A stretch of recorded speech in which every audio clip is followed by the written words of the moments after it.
اعوذ باللہ من الشیطان الرجیم بسم اللہ الرحمن الرحیم الحمد للہ رب العالمین الرحمن الرحیم مالک یوم الدین ایاک نعبد و ایاک نستعین اہدنا الصراط المستقیم صراط الذین انعمت علیہم غیر المغضوب علیہم ولا الضالین آمین۔ شروع اللہ کے نام سے جو مہربان نہایت رحم والا ہے۔ Doctor William Campbell, doctor Zakir Naik, doctor مزاکس، doctor جمال بدوی، ڈاکٹر سیمل نعمان اور مسٹر سیم شمون، معزز مہمان، خواتین و حضرات، السلام علیکم ورحمۃ اللہ وبرکاتہ۔ اللہ کی رحمتیں اور برکتیں نازل ہوں آپ سب پر۔ اسلامک سرکل آف نارتھ امریکہ کے منتظمین کی جانب سے میں سید سبیل احمد اس مثالی اجتماع میں آپ سب کو خوش آمدید کہتا ہوں، جس مباحثے کا عنوان ہے قرآن، بائبل، سائنس کی روشنی میں۔ ایک مرتبہ پھر doctor Campbell, doctor Zakir Naik, Islamic circle of North America, یہ مباحثہ دراصل باہمی بھائی چارے اور ایک دوسرے کو سمجھنے کی غرض سے منعقد کیا جا رہا ہے۔ اب میں آپ کو اسلامک سرکل آف نارتھ امریکہ کی سرگرمیوں کا مختصر سا تعارف کرواؤں گا۔ ادارہ ھذا کے اغراض و مقاصد میں مسلمانوں کو اپنے فرائض سے آگاہی فراہم کرنا ہے کہ وہ بنی نوع انسان تک اسلام کا پیغام پہنچائیں، انہیں تعلیم و تربیت کے ایسے مواقع فراہم کریں جو اسلامی تعلیمات اور مثبت کردار کا باعث بنے۔ یہ ادارہ تمام تر غیر اخلاقی رویوں اور ہر قسم کے جبر و استبداد کی روک تھام کے لیے فعال ہے، معاشی اور سماجی انصاف کے لیے کی جانے والی کوششوں کی بھی حمایت کرتا ہے، معاشرے میں شخصی آزادیوں کا احترام کرتا ہے، ضرورت مندوں کی خدمت کے جذبے سے لیس انسانی رشتوں کو مضبوط کرتا ہے، پوری دنیا میں کہیں بھی، بالخصوص شمالی امریکہ کے قرب و جوار میں۔ آج کے اس بے مثال مباحثے کے لیے دو ثالثوں کا تعارف کروا دوں۔ ہمارے ڈاکٹر محمد نائک ڈاکٹر ذاکر نائک کی نمائندگی کر رہے ہیں، جبکہ ڈاکٹر سیمل نعمان ڈاکٹر ولیم کیمبل کی نمائندگی کر رہے ہیں۔ یہ میری ذمہ داری ہے کہ اس مذاکرے کو منصفانہ اور نظم و ضبط کا پابند رکھوں، اس لیے میں ملتمس ہوں مقررین اور حاضرین سے بھی کہ وہ اس مذاکرے سے فائدہ اٹھانے کے لیے اس کے آداب کا خیال رکھیں۔ اس کے ساتھ ہی میں ملتمس ہوں ڈاکٹر سیمل نعمان سے کہ وہ آ کر ڈاکٹر ولیم کیمبل کا تعارف کروائیں۔ السلام علیکم۔ شکریہ برادر سبیل احمد، یہ میری خوش قسمتی ہے کہ میں آج کی شام آپ کے ساتھ ہوں، اور سب سے پہلے میں اپنی طرف سے اور اپنے تمام بہن بھائیوں کی طرف سے جو عیسائی خاندانوں سے تعلق رکھتے ہیں، میں اسلامک سرکل آف نارتھ امریکہ کا اور مقامی لوگوں کا شکریہ جنہوں نے اس مذاکرے کا اہتمام کیا۔ انہوں نے کمال کر دیا، انہوں نے محنت کی ہے، یوں ہم آخری لمحات میں یہاں پر موجود ہیں۔ ڈاکٹر ولیم کیمبل نے اپنی طبی خدمات case western reserve university Cleveland Ohio میں سر انجام دی۔ انہوں نے 20 سال مراکش میں گزارے جہاں انہوں نے عربی سیکھی۔ 7 سال تیونس میں گزارنے کے بعد انہوں نے کتاب لکھی ڈاکٹر مورس بخائس کے جواب میں۔ وہ ایک پختہ عقیدے کے عیسائی ہیں اور وہ ہر کسی کو بائبل کی تعلیمات بیان کرنا پسند کرتے ہیں۔ 74 سال کی عمر میں ڈاکٹر کیمبل ریٹائر ہوئے، ان کے 10 پوتے اور پوتیاں ہیں، اور ہم شکر گزار ہیں، ہم آج شام ان کو اپنے درمیان پا کر خوش ہیں۔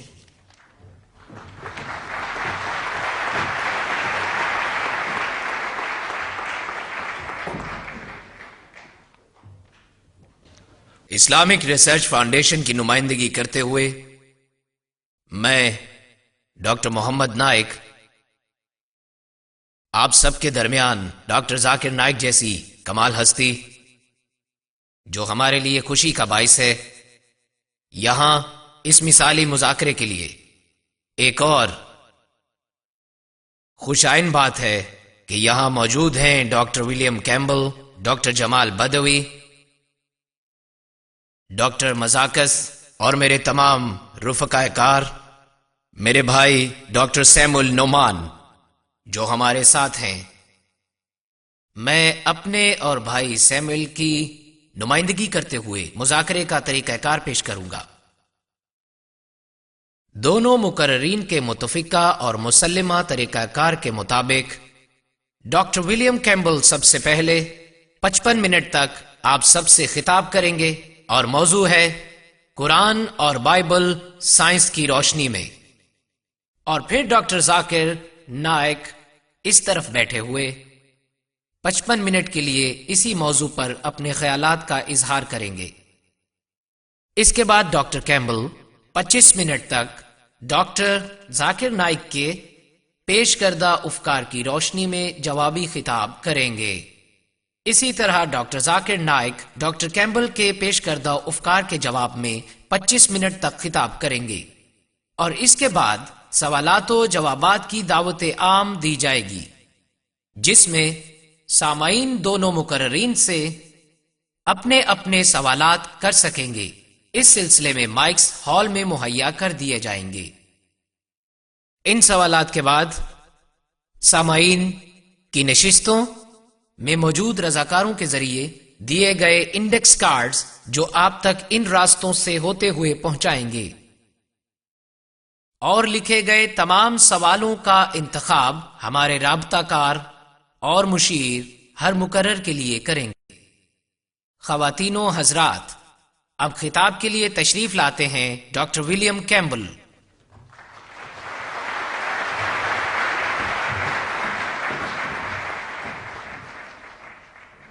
ڈاکٹر نائک کو خوش آمدید، جو کہ بہت دور سے تشریف لائے ہیں۔ خوش آمدید سبیل احمد اور محمد نائک، اور خوش آمدید تمام انتظامیہ کو۔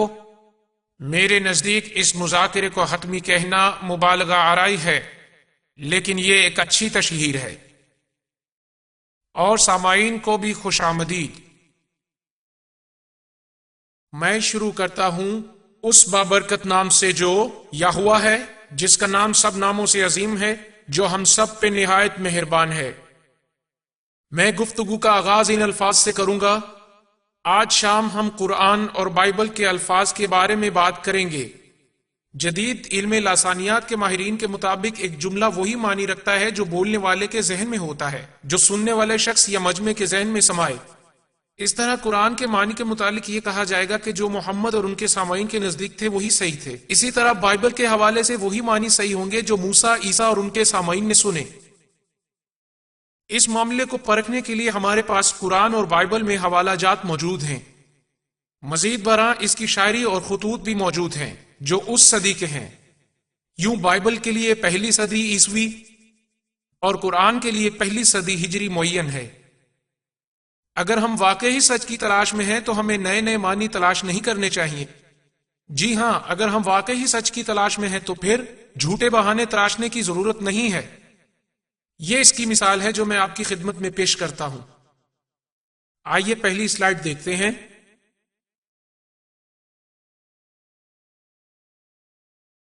اس میں 2 ڈکشنریوں کا ذکر ہے، دونوں میرے گھر میں ہیں۔ ایک 1951 اور دوسری 1991 میں شائع ہوئی، اور ان دونوں لغات میں لفظ پگ کا پہلا معنی ایک جوان نر یا مادہ سور ہے، اور یہ معنی ملتے جلتے ہیں۔ اور دوسرے معنی کوئی بھی جنگلی سور یا پالتو سور، یہ دونوں بھی آپس میں ملتے جلتے ہیں۔ تیسرا معنی سور کا گوشت یا پوک بھی آپس میں ملتا جلتا ہے۔ اس طرح یہ معنی کہ ایک شخص کی اور جانور سور کی عادات بھی آپس میں ملتی جلتی ہیں۔ جو شخص پیٹو ہو، پھر کسی پگھلی ہوئی دھات کو پگ آئرن بنانے کے لیے کسی گڑھے میں ڈالنا بھی یکساں ہے۔ لیکن نئی ڈکشنری میں بالکل نیا معنی ہے، ایک پولیس آفیسر۔ ہم لوگ عام بول چال میں اس کو پگ کہہ دیتے ہیں۔ اور یہاں سوال یہ پیدا ہوتا ہے کہ تورات میں یہ کہا گیا ہے کہ تم سور نہیں کھا سکتے۔ اب اگر یہ مراد لی جائے کہ آپ ایک پولیس آفیسر کو نہیں کھا سکتے تو یہ ایک غلطی ہوگی۔ قرآن میں اللہ نے کہا ہے کہ تم خنزیر نہیں کھا سکتے۔ کیا میں اس کا ترجمہ یہ کروں کہ تم پولیس آفیسر کو مت کھاؤ؟ نہیں، یہ غلط ہے، یہ بدتمیزی ہوگی، یہ دراصل جھوٹ ہوگا۔ نہ تو محمد کی مراد پولیس آفیسر تھی، نہ موسیٰ کی مراد پولیس آفیسر تھی۔ سو ہمیں نئے معنوں میں نہیں پڑھنا چاہیے، ہمیں وہ معنی استعمال کرنے چاہیے جو پہلی صدی عیسوی میں بائبل میں جانے گئے، اور جو گوسپل میں، اور جو پہلی صدی ہجری میں قرآن میں تھے۔ آئیے اب دیکھتے ہیں کہ علم جنین کے بارے میں قرآن کیا کہتا ہے۔ معاف کیجیے گا، غلطی ہو گئی۔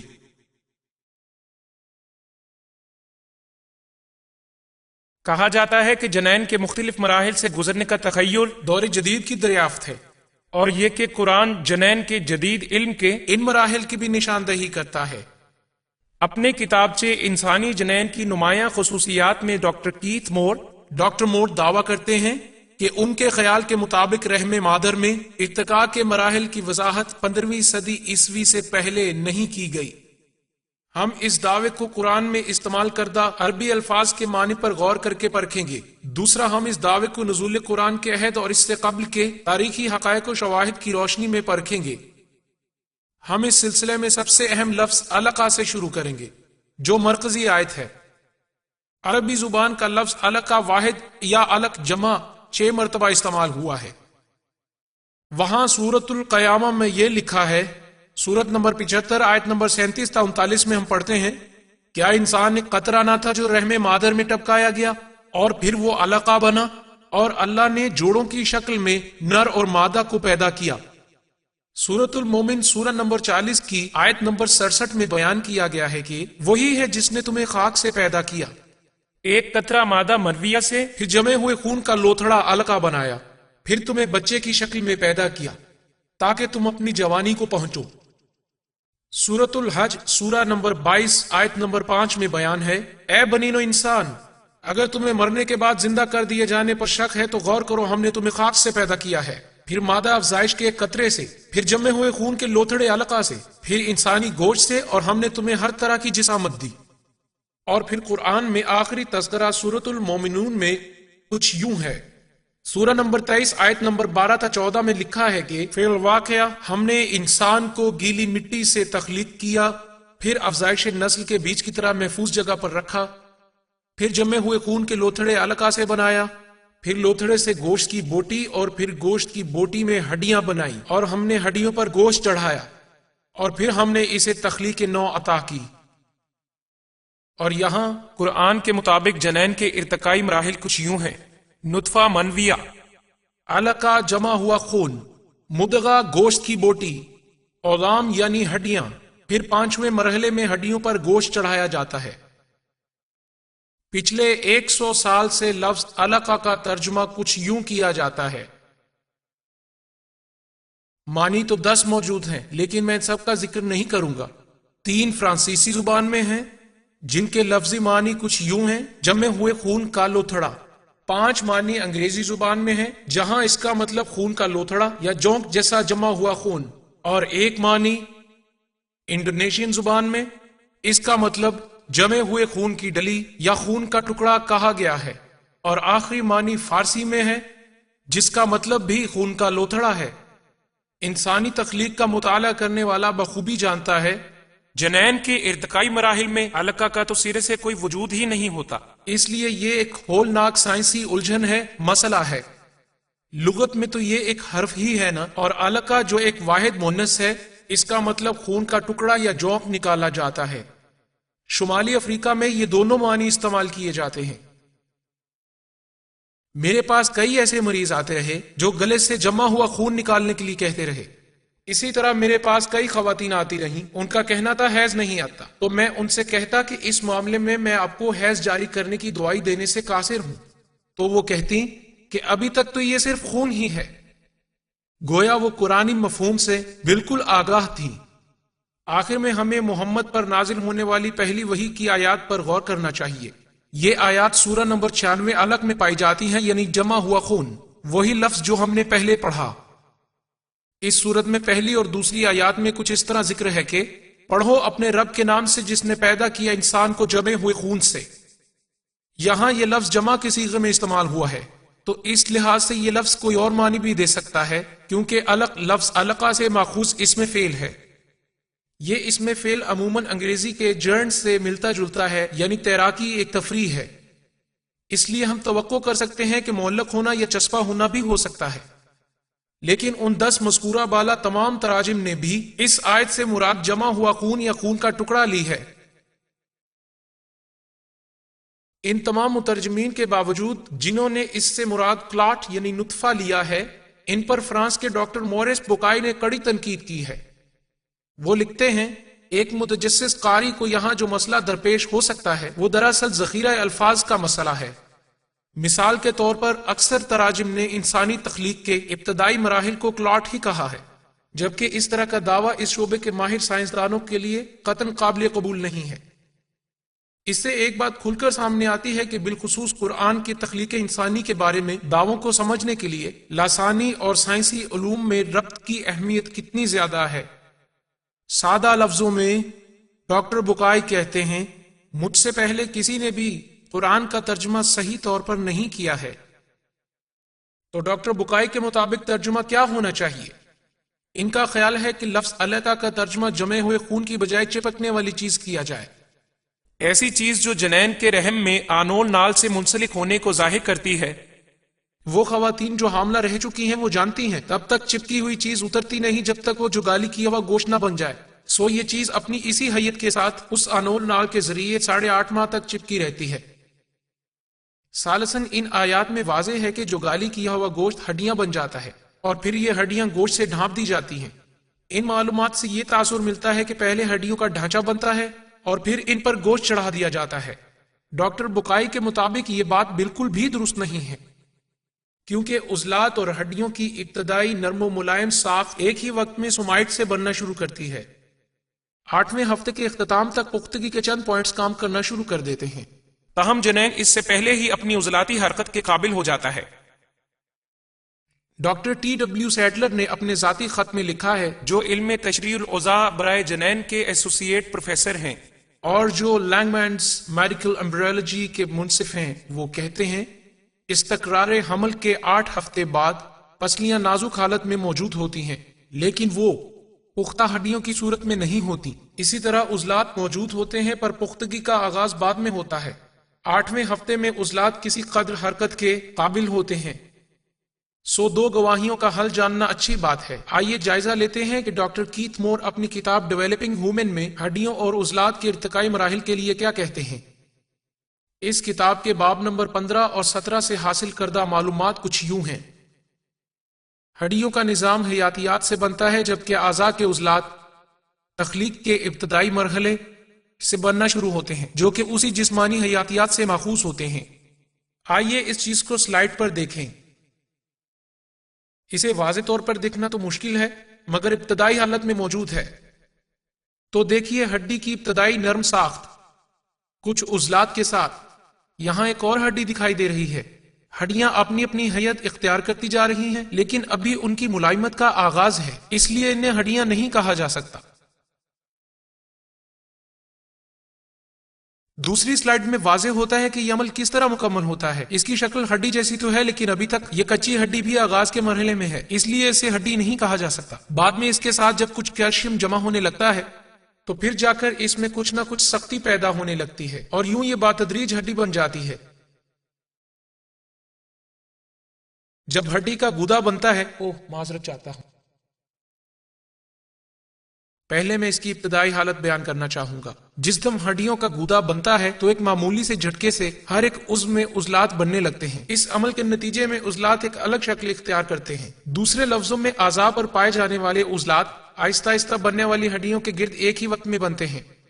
یہ رہی ہڈیاں اور یہ ہیں ان کے گرد بننے والے عضلات۔ ڈاکٹر مور کے ساتھ ایک نجی ملاقات میں نے ان سے ڈاکٹر سیڈلر کے بیانات کا تذکرہ کیا اور انہوں نے ڈاکٹر سیڈلر کے افکار کی تائید کی، تو طے یہ پایا ڈاکٹر سیڈلر اور ڈاکٹر مور متفق ہیں۔ کوئی بھی ایسا مرحلہ نہیں ہے جس میں سخت ہڈیاں اچانک وجود میں آ جاتی ہوں اور ان کے گرد عضلات تشکیل پاتے ہوں، جبکہ سخت ہڈیوں کے بننے سے کئی ہفتے قبل ہی عضلات موجود ہوتے ہیں۔ اور ایسا نہیں ہے کہ ہڈیاں پہلے بنتی ہیں اور ان کے گرد عضلات بعد میں تشکیل پاتے ہیں، جیسا کہ قرآن میں اس کا ذکر ملتا ہے۔ یہاں قرآن میں نادرست کردہ غلطی ہے۔ یوں مسائل کے حل سے ہم ابھی بہت دور ہیں۔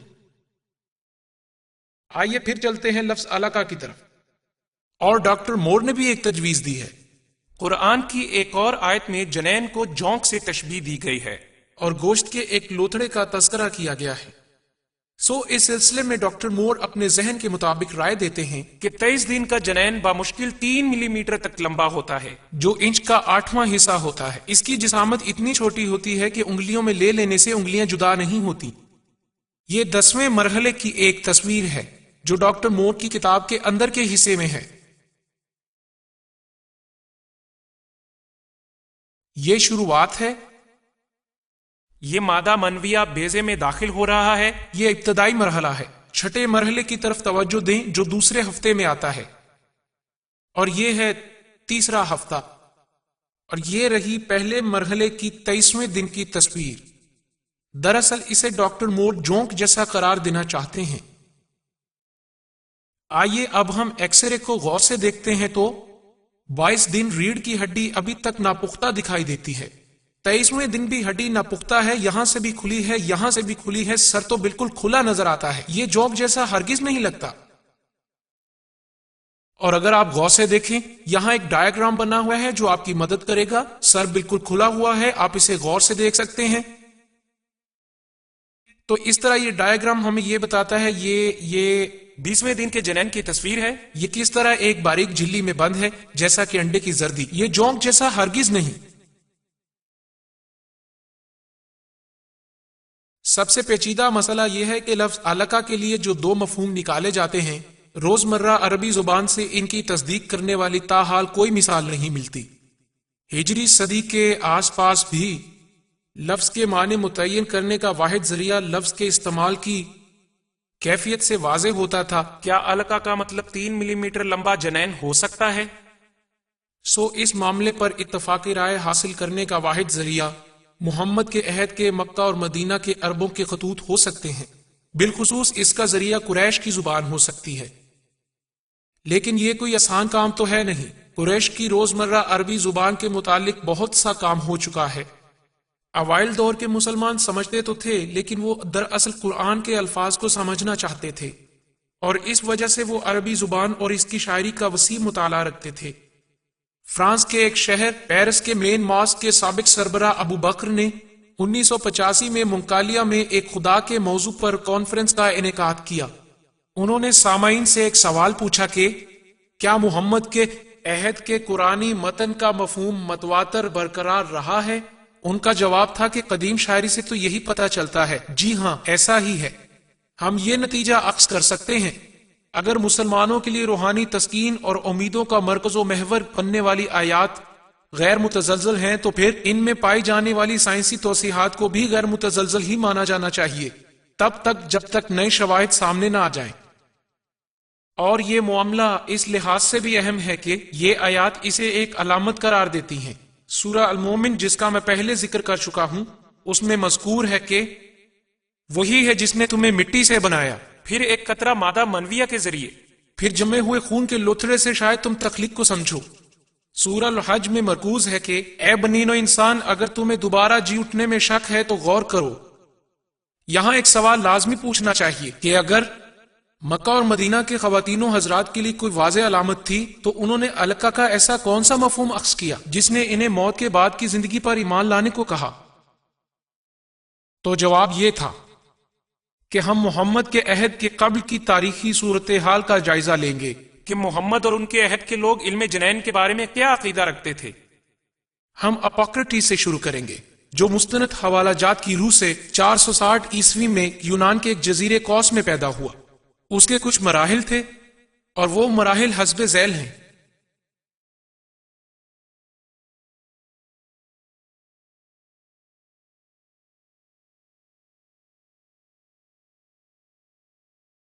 مادہ منویہ وہ جوہر ہے جو ہر والدین کے جسم کے ہر حصے سے پیدا ہوتا ہے. کمزور اعضاء سے کمزور مادہ اور طاقتور اعضاء سے طاقتور مادہ نکلتا ہے. آگے چل کے وہ ماں کے خون کے منجمد ہونے کا ذکر کرتا ہے اور پھر جنین کی جھلی کے ہونے کا تذکرہ کرتا ہے، اور یہ ماں کے اس خون سے افزائش پاتا ہے جو رحم مادر میں آ گرتا ہے. یہی وجہ ہے کہ جو عورت حاملہ ہو جاتی ہے اسے حیض آنا بند ہو جاتا ہے. پھر وہ گوشت کے بارے میں کہتا ہے ماں ہی کے منجمد خون کے لوتھڑے سے دراصل ناف کے ساتھ گوشت بننا شروع ہو جاتا ہے، پھر بعد میں جا کر کہیں ہڈیاں بنتی ہیں۔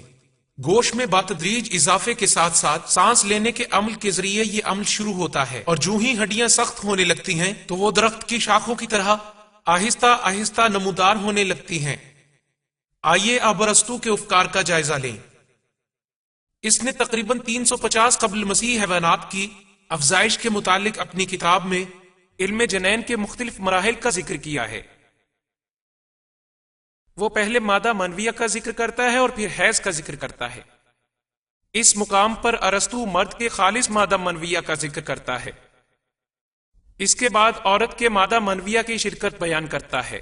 یوں سمجھے کہ وہ عورت کے حیض کو مادہ منویہ کو منجمد کرنے کا باعث سمجھتا ہے، اور اس کے بعد وہ گوشت کا ذکر کرتا ہے۔ اس کا خیال ہے کہ قدرت گوشت کو خالص ترین مواد سے تیار کرتی ہے، جبکہ ہڈیاں بچے کچھ فالتو فضلات سے تشکیل پاتی ہیں۔ پھر وہ گوشت اور ہڈیوں کے مابین نہایت باریک ریشوں کے ذریعے ایک ربط کا ذکر کرتے کرتے اعضاء پر موجود گوشت کی افزائش کا بھی ذکر کرتا ہے۔ بلا شبہ قرآن میں ایسا ہی بیان کیا گیا ہے۔ مادہ منویہ حیض کے خون کو منجمد کرتا ہے اور پھر گوشت بنتا ہے، اور پھر ہڈیاں بنتی ہیں، اور پھر آخر میں ان ہڈیوں کے ارد گرد گوشت بن جاتا ہے۔ اب ہم ہندوستانی طب کا جائزہ لیتے ہیں۔ اس سلسلے میں 123 عیسوی میں شارکا اور سشروتا کا کہنا یہ ہے کہ افزائش نسل میں مرد عورت دونوں شریک ہوتے ہیں، مرد کا مادہ سکرا منویہ کہلاتا ہے جبکہ عورت کا مادہ ارٹوا سینٹا کہلاتا ہے، ہاں، جو اسی خون سے بنتا ہے جو مختلف پھلوں یا خوراک کی صورت میں حاصل ہوتا ہے۔ یہاں ہم واضح طور پر دیکھ سکتے ہیں کہ قدیم ہندوستانی نظریات اس چیز کی تائید کرتے ہیں کہ بچہ مادہ منویہ اور حیض سے وجود میں آتا ہے۔ اب ہم گیلن کا نظریہ دیکھتے ہیں۔ گیلن 131 عیسوی میں ترکی کے ایک قصبے برگمام میں پیدا ہوا تھا۔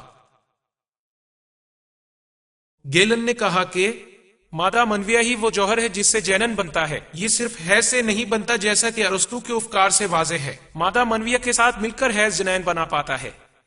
سورۃ الدہر سورہ 76 آیت نمبر 2 میں قرآن گیلن کی حمایت کرتا ہے۔ ہم نے انسان کو آمیز شدہ مادہ منویہ کے قطرے سے بنایا۔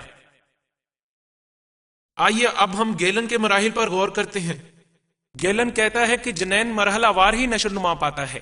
پہلے مرحلے میں مادہ منویہ کی شباہت ہی غالب رہتی ہے، پھر دوسرے مرحلے میں مادہ منویہ خون سے بھر جاتا ہے۔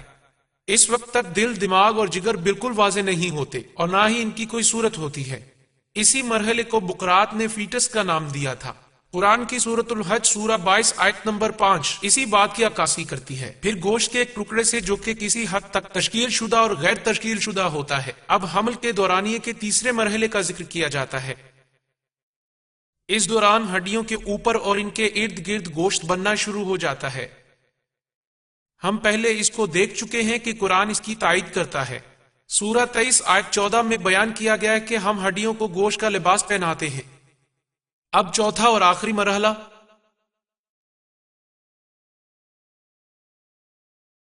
وہ ہے جس میں اعضاء کے تمام تر حصے اپنی شکلوں کے ساتھ ساتھ الگ الگ پہچانے جا سکتے ہیں۔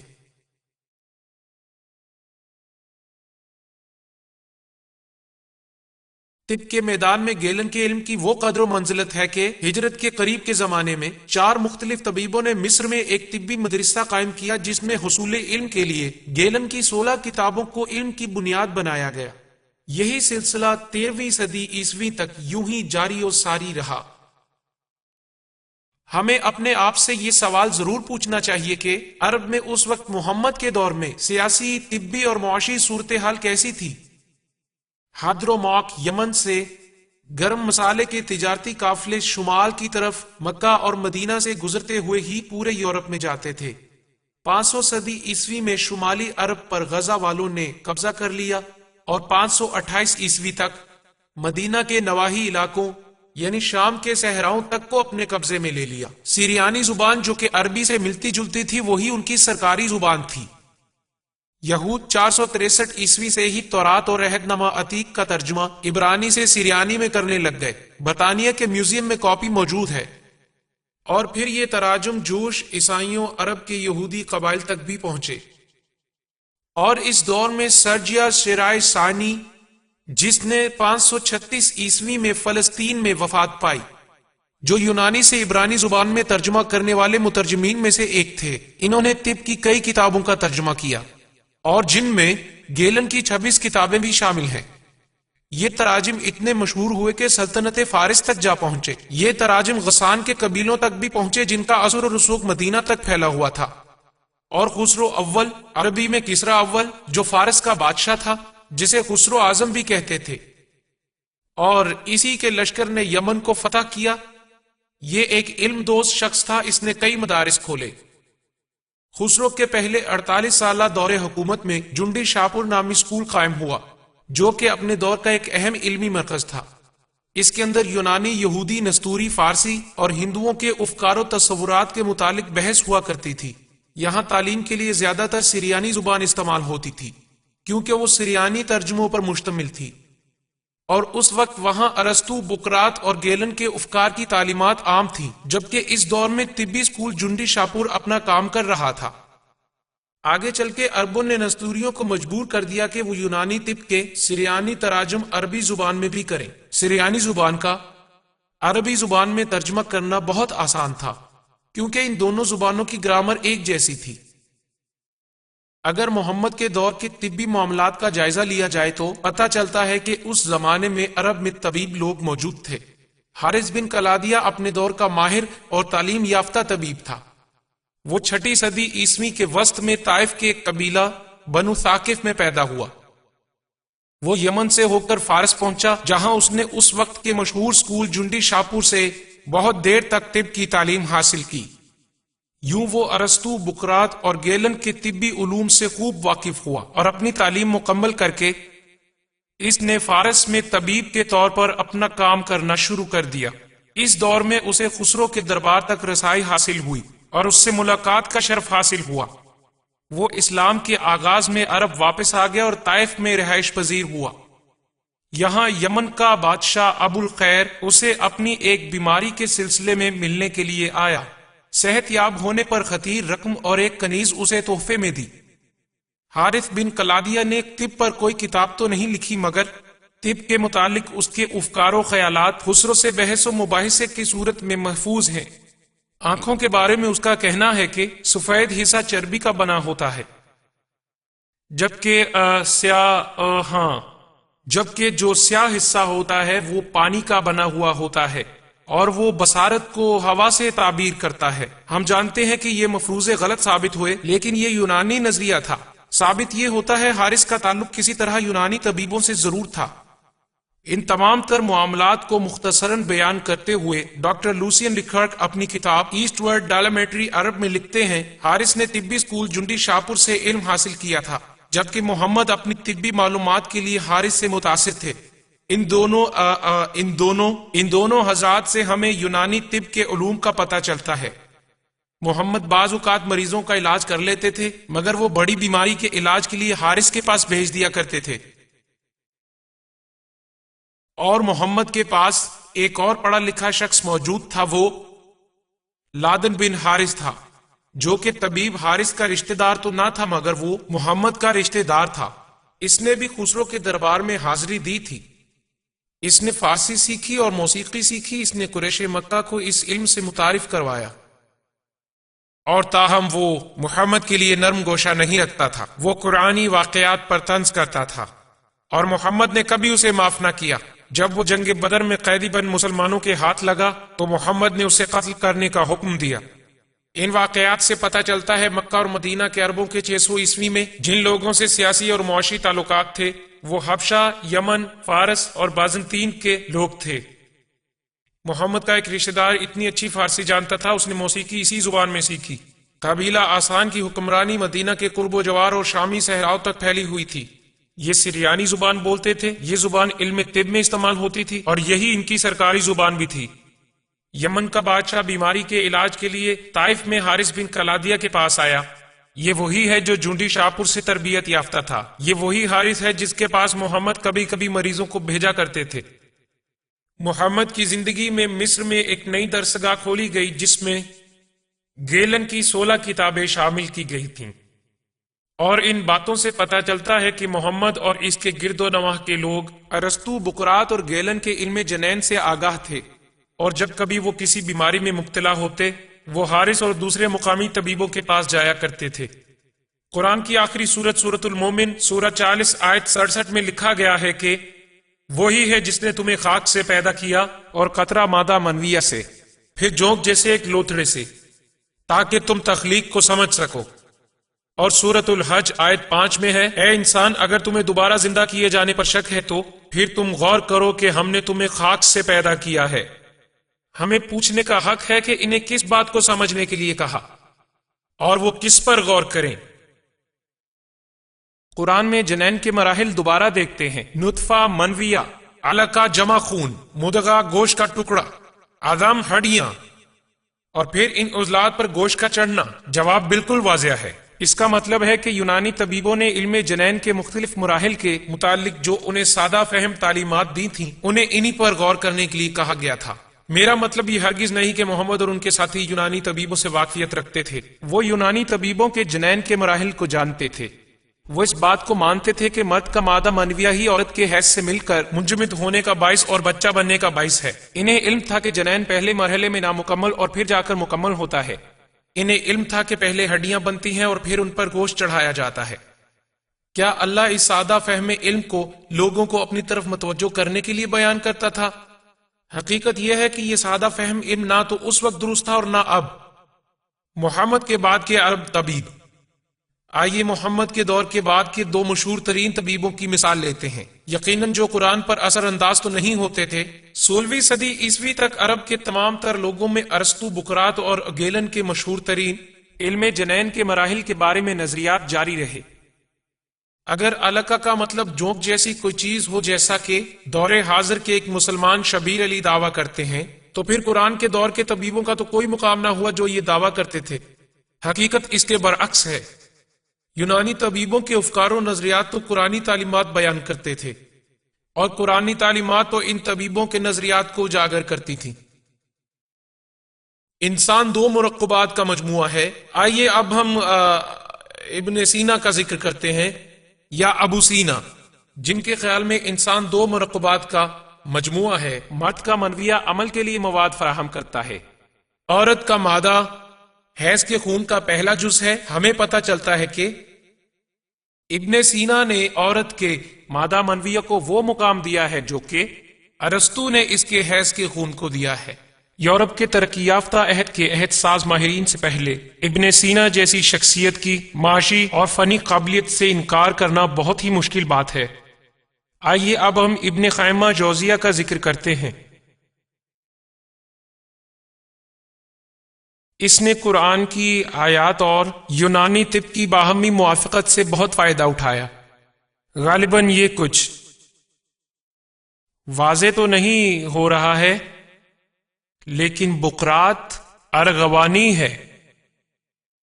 اور قرآن گہرا سبز ہے، اور حدیث ارغوانی ہے، اور تنقید سرخ ہے۔ اس کے اپنے افکار نیلگوں سرخ ہیں۔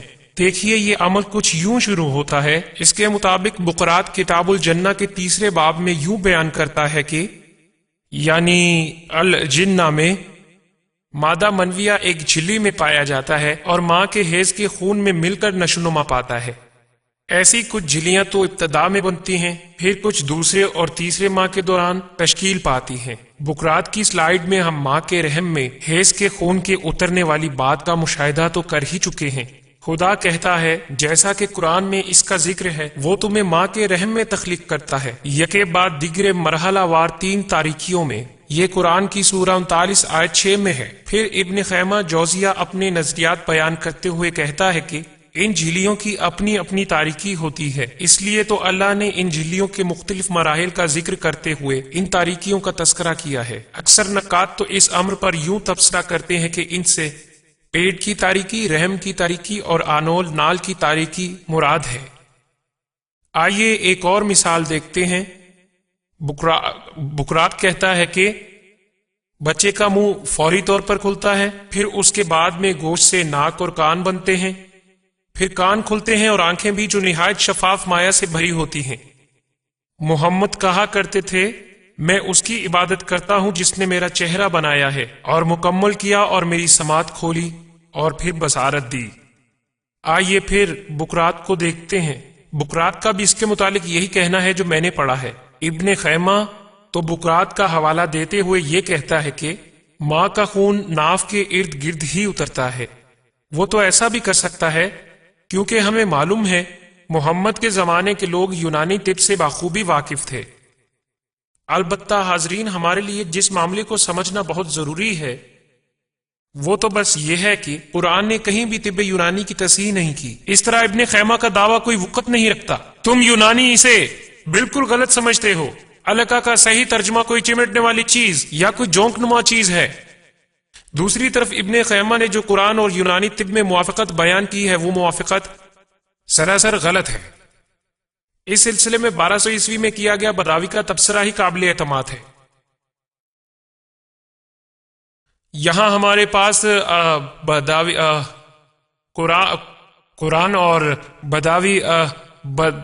بداوی کے دونوں کے بیانات موجود ہیں. وہ علقہ کو جمے ہوئے خون کا ٹکڑا کہتے ہیں جیسا کہ قرآن میں بیان کیا گیا ہے. میں نے اسے انڈر لائن کیا ہے، یہاں آپ اسے دیکھ سکتے ہیں. یہاں اس کی وضاحت ہے کہ یہ جمے ہوئے خون کا ٹکڑا ہے. قرآن کے حوالے سے وہ اسے آگے چل کر گوشت کا ٹکڑا ہی قرار دیتا ہے، جس گوشت کے ٹکڑے کے بارے میں قرآن میں لکھا ہے، اور گوشت کا ایسا ٹکڑا جو چبایا بھی جا سکے.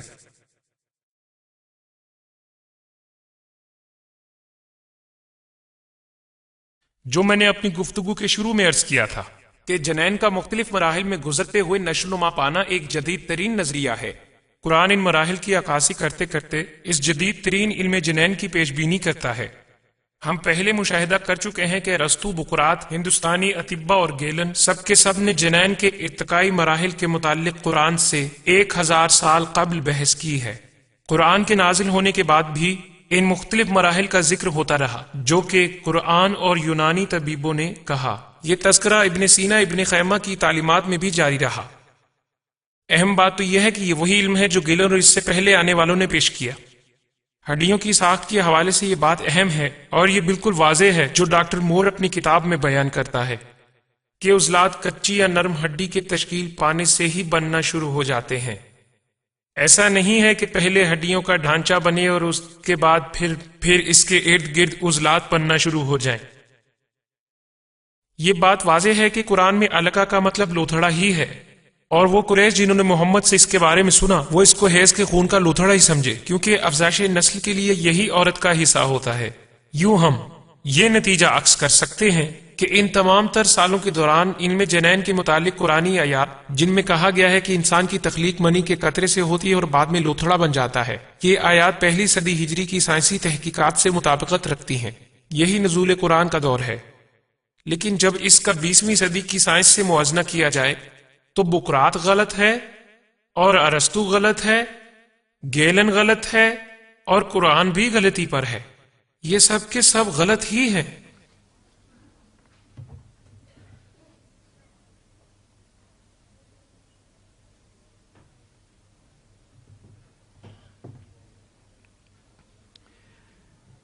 آئیے اب چاندنی کے بارے میں کچھ اظہار کرتے ہیں. کیا قرآن میں یہ بیان ہے کہ چاند سورج کی روشنی کو منعکس کرتا ہے؟ کیا یہی بات پہلے عام فہم تھی؟ سورہ نوح میں سورہ 71 آیت 15 تا 16 میں بیان ہے، کیا تم نہیں دیکھتے کہ اللہ نے 7 آسمان بنائے ہیں ایک کے بعد ایک، اور چاند کو روشن بنایا ان کے درمیان، اور سورج کو ایک چراغ بنایا. چاند کو عربی میں نور کہا گیا ہے اور سورج کو کہا سراج. بعض مسلمانوں کا یہ دعویٰ ہے کہ قرآن نے سورج کی روشنی اور چاند کی روشنی کے لیے مختلف اصطلاحیں استعمال کی ہیں. اس سے پتہ چلتا ہے کہ سورج روشنی کا مرکز ہے اور چاند صرف روشنی کو منعکس کرتا ہے. شبیر علی نے اپنی کتاب قرآن میں سائنس میں اس کو وضاحت سے بیان کیا ہے، اور ڈاکٹر ذاکر نائک نے اپنی ویڈیو میں واضح الفاظ میں کہا قرآن خدا کا کلام ہے، جسے آپ واضح طور پر دیکھ سکتے ہیں.